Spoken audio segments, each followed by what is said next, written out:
sosyolohiya at materialismo. Paano nga ba ito konektado?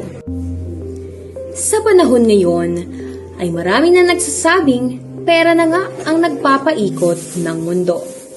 Mula sa pang-araw-araw na pangangailangan hanggang sa mga material na bagay na nais makamtan ng lahat. Ngunit, gaano na nga ba ka-importante para sa ating mga tao ang mga material na pangangailangan?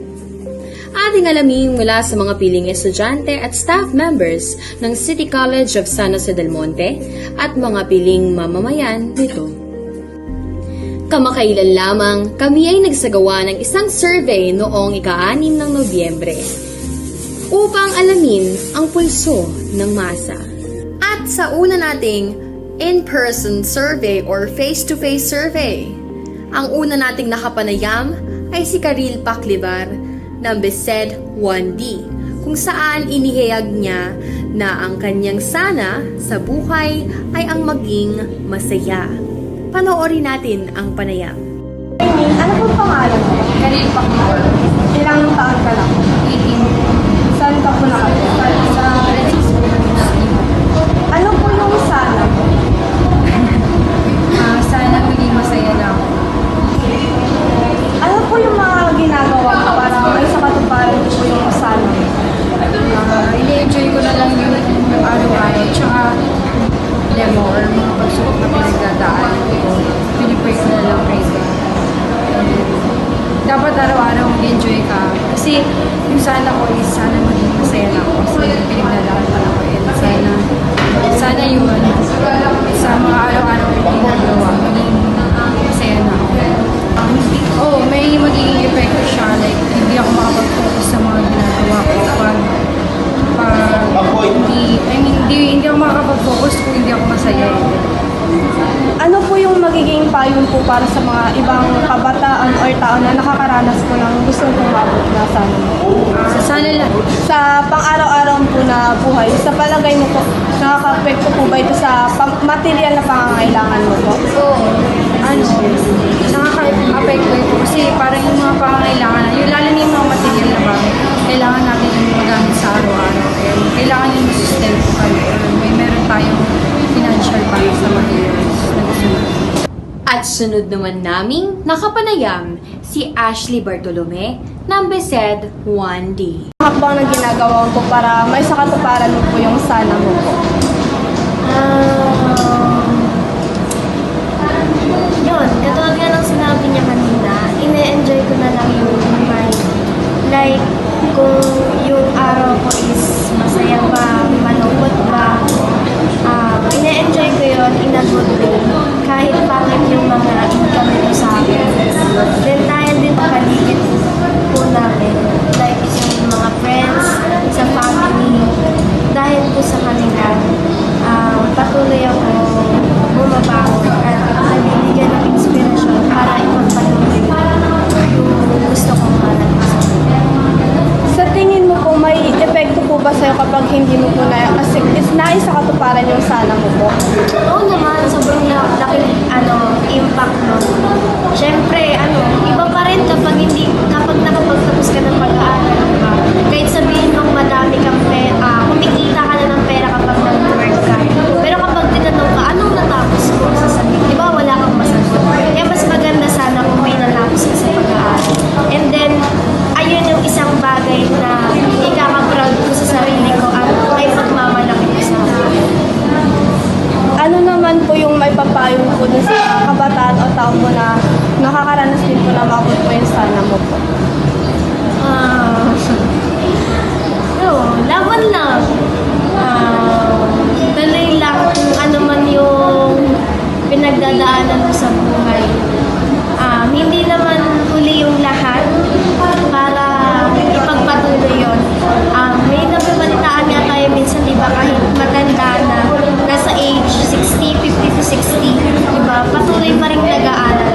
So para sa atin, sikapin natin mag-aral kahit, di ba, yung iba kumikita na nga ng pera dahil sa work.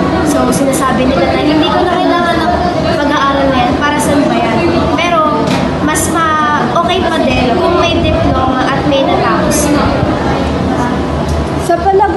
sa pang-araw-araw mo po na buhay, nakaka-apekto pa po ba ito sa material na pangangailangan mo po?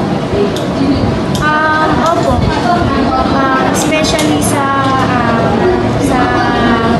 financial problem. And I'm working student. Then, ina-adjust ko yung schedule ko.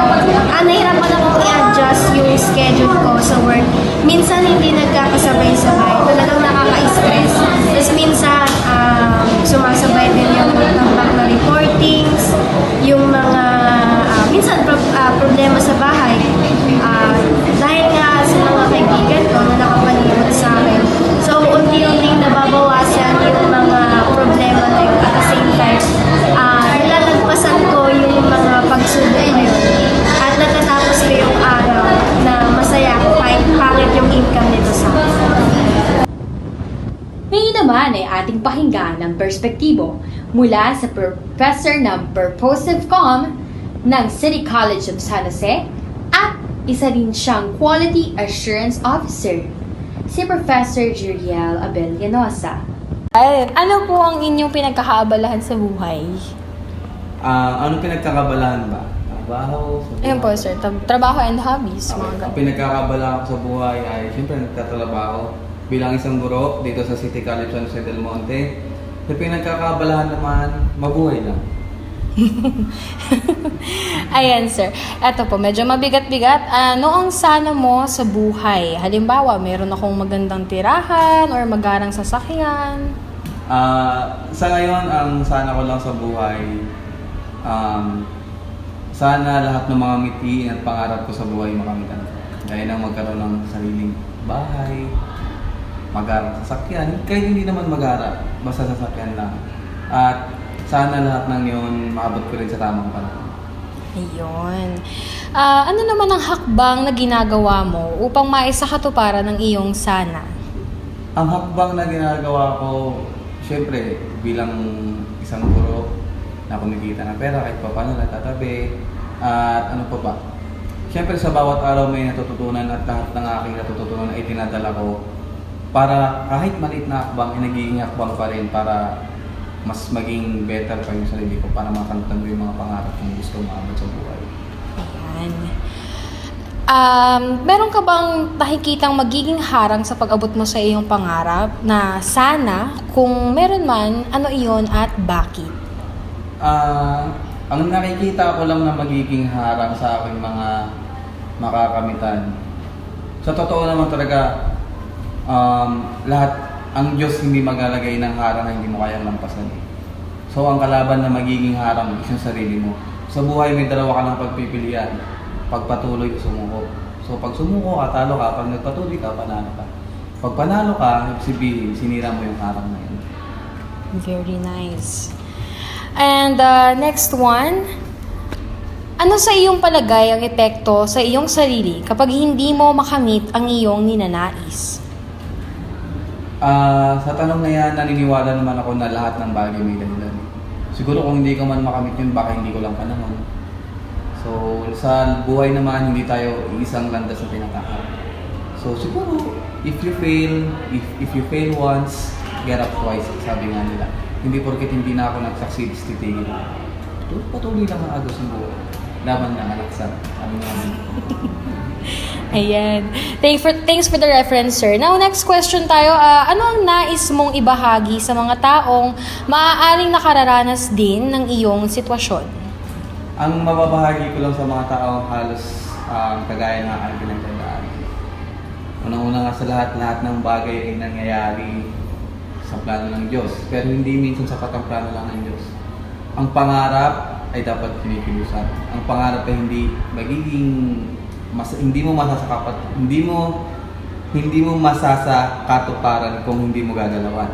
So, syempre galaw-galaw din kung may pangarap.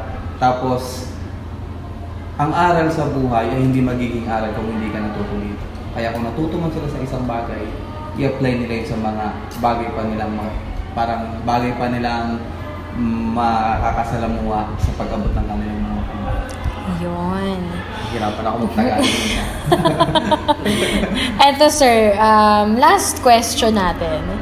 Sa araw-araw na pamumuhay mo sa inyong komunidad, sa palagay mo ba ay malaki ang epekto ng hindi pagkamit ng iyong mga ninanais or pangangailangan mo na mga material na bagay?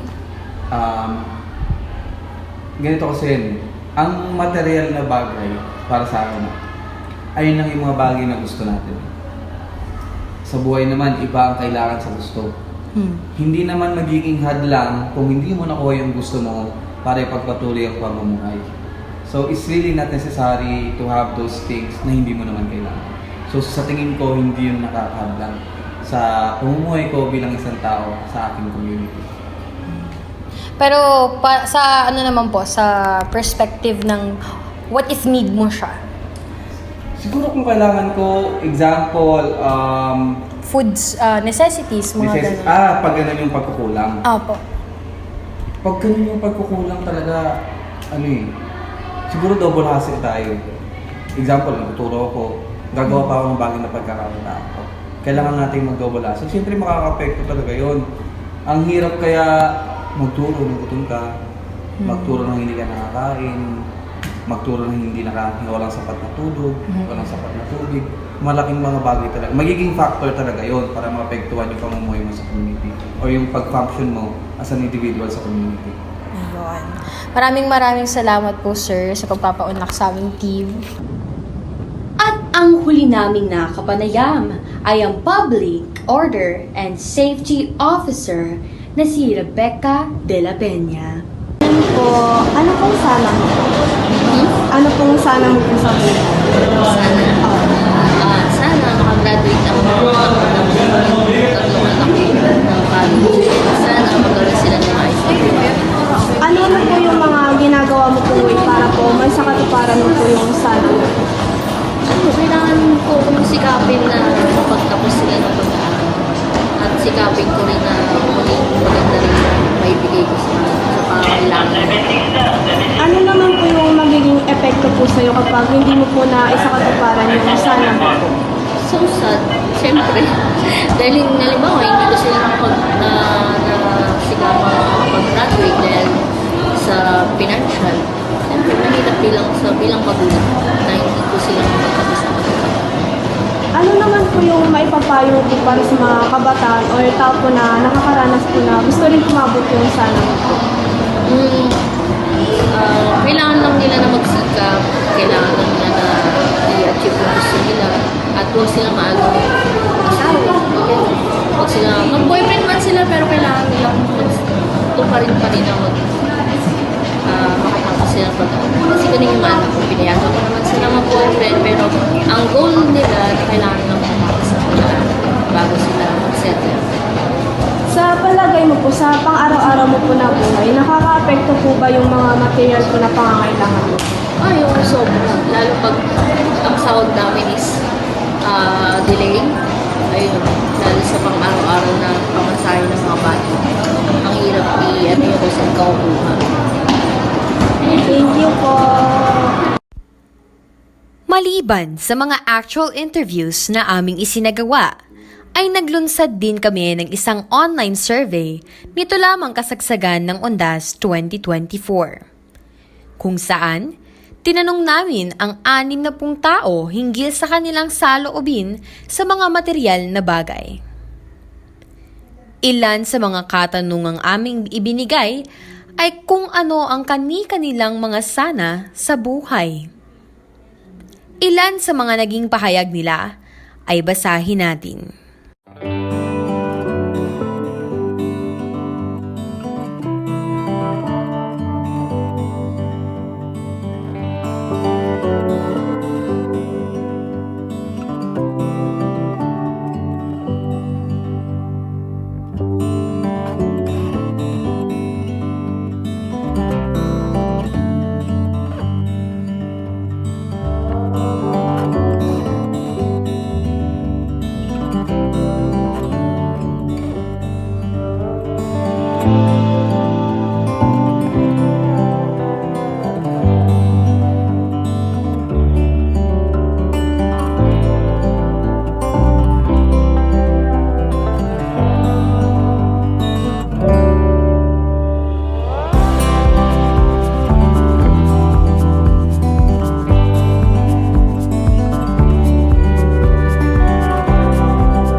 Makikita mula sa mga pahayag ng ating mga online respondents na bagamat may iba't ibang silang mga pananaw tungkol sa konsepto ng materialismo at kahalagahan nito, masasabi pa rin nating lahat ng nabanggit na mga sana ay maaaring pangangailangang nararapat at normal lamang at mga kagustuhang nais nating makamit o mapagbigyan.